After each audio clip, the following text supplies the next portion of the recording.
మనం ఇప్పుడు ప్రెషర్ కుక్కర్లో వంకాయ ఆలుగడ్డ కర్రీ చేద్దాము.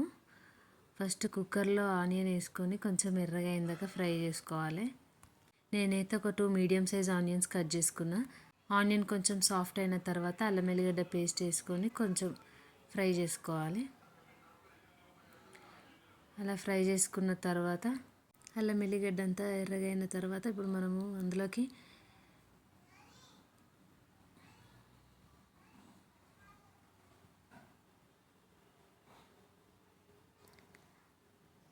కట్ చేసుకున్న టమాటాలను యాడ్ చేసుకుందాం. ఇప్పుడు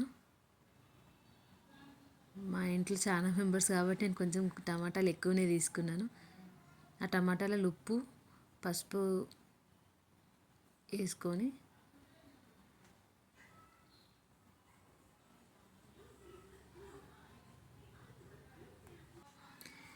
టమాటాలు మొత్తం సాఫ్ట్ అయిందాక మనము కొంచెం సేపు నార్మల్గా మూత పెట్టుకొని మగ్గించుకుందాము.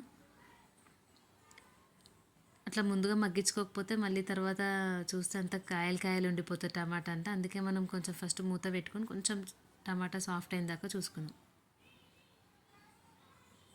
టమాటా ఇలా కొంచెం సాఫ్ట్ అయిన తర్వాత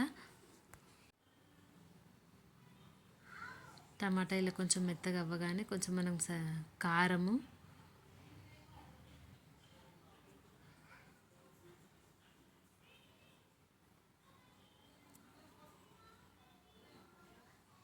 ధనియాల పొడి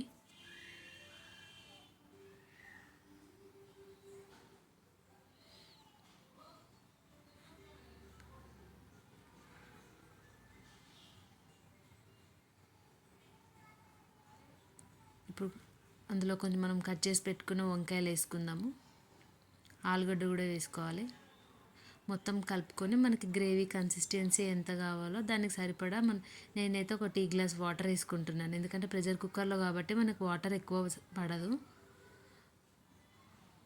ఒక టీ గ్లాస్ వాటర్ వేసుకుంటే సరిపోతుంది మనకి. నేనైతే 1 విజిల్ పెడుతున్నాను అంతే. ప్రెషర్ కుక్కర్లో కాబట్టి 1 విజిల్ సరిపోతుంది. అంతకంటే ఎక్కువ పెడితే మొత్తం ఆలు మొత్తం మెత్తగా అయిపోయి కర్రీ అంత మంచిగా అనిపించదు. చూడండి ఇప్పుడు మనం ఎంత మంచిగా అయిందో కర్రీ. మొత్తం ఆయిల్ పైకి వెళ్ళి ఆలు కూడా 1 విజిల్కి ఉడికిపోతుంది. అదే మనం గ్యాస్ పై మీద వండుకుంటే వంకాయ ఎంతసేపు పెట్టాలి, ఆలుగడ్డ ఎంతసేపు పెట్టాలని కన్ఫ్యూజ్ అవుతాము. అంత కర్రీ అంత బాగా కుక్కర్లో అయితే చాలా బాగుంటుంది. ట్రై చేయండి, సబ్స్క్రైబ్ చేసుకోండి.